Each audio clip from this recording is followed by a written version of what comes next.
Hi friends, ಹೇಗಿದ್ದೀರಾ? ಅಮ್ಮನ ಮನೆಗೆ ಬಂದಿದ್ದೇನೆ. ಈಗ ಜೀಗುಜೆಯ ಸೀಸನ್ ಅಲ್ವಾ, ಹಾಗೆ ಜೀಗುಜೆ ತುಂಬ ಇದೆ, ಅಲ್ಲದೆ ನಮ್ಮೆಲ್ಲರ ಫೇವ್ರೇಟ್. ಹಾಗೆ ಇವತ್ತಿನ ಪ್ಲ್ಯಾನ್ ಜೀಗುಜೆ ಚಿಪ್ಸ್ ಮಾಡುವ ಅಂತ. ಏನು ಹೇಳ್ತೀರಾ? ಜೀಗುಜೆ ಕೊಯ್ದಾಗೆ ನಾವು ನೀರಲ್ಲಿ ಹಾಕಬೇಕು, ಅದರ ಮೇಣೆಲ್ಲ ಹೋಗಬೇಕು.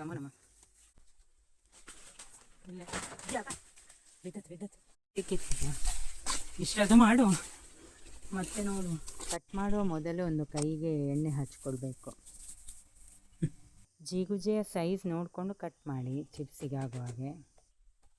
ನಾನಿಲ್ಲಿ ಒಂದು ಜೀಗುಜೆಯನ್ನು ಸರಿಯಾಗಿ ಹಾಫ್ ಕಟ್ ಮಾಡಿ ಅದನ್ನು ಮೂರಾಗಿ 6 ಪೀಸ್ ಮಾಡಿಕೊಂಡಿದ್ದೇನೆ. ಕಟ್ ಮಾಡಿ ನೀರಲ್ಲಿ ಹಾಕಬೇಕು.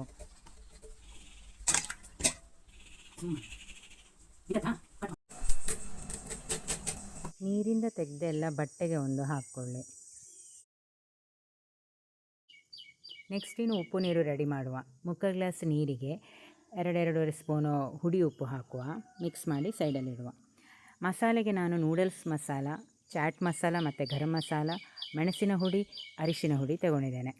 ಅರಿಶಿನ ಹುಡಿ ಒಂದು 1/4 ಸ್ಪೂನು, ಮೆಣಸಿನ ಹುಡಿ ಖಾರ ನೋಡಿಕೊಂಡು ನಾನೊಂದು 3-3.5 ಸ್ಪೂನು ಹಾಕ್ಕೊಂಡಿದ್ದೇನೆ. ಮತ್ತು 1 ಸ್ಪೂನು ನೂಡಲ್ಸ್ ಮಸಾಲ ಮತ್ತು 1 spoon chat masala, 1-1.5 spoon garam masala ಹಾಕ್ಕೊಂಡಿದ್ದೇನೆ. ಇನ್ನು ಎಣ್ಣೆ ಇಟ್ಟು ಚಿಪ್ಸ್ ಮಾಡೋದು. ನಾನಿಲ್ಲಿ ತೆಂಗಿನ ಎಣ್ಣೆ ಉಪಯೋಗಿಸಿದ್ದು.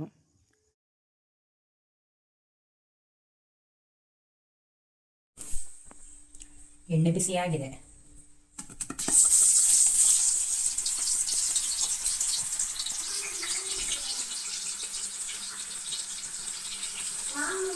ನೋಡಿ, ಸ್ವಲ್ಪ ಈ ಥರ ಕಲರ್ ಬರುತ್ತೆ.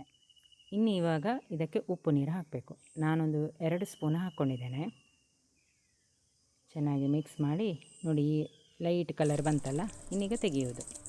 ಪ್ರಿಪೇರ್ ಮಾಡಿರುವ ನಾವು ಮಸಾಲವನ್ನು ಹಾಕುವ. ಹಾಕಿ ಚೆನ್ನಾಗಿ ಮಿಕ್ಸ್ ಮಾಡಿದರೆ ರೆಡಿ ಚಿಪ್ಸ್.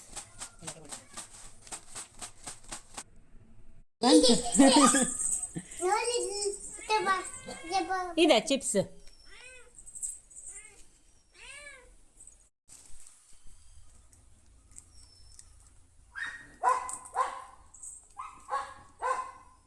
ಹೆಂಗಾಯ್ತು ಬಾಬೆ? ಅಪ್ಪು ಮಗ ಮಾಮ ಬಂದ. ಅಂತೂ ಯಮ್ಮಿ ಸ್ಪೈಸಿ ಚಿಪ್ಸ್ ರೆಡಿ ಆಯಿತು. ನೀವು ಟ್ರೈ ಮಾಡಿ ನೋಡಿ. ನೆಕ್ಸ್ಟ್ ವಿಡಿಯೋಲಿ ಸಿಗುವ. ಬಾಯ್ ಬಾಯ್.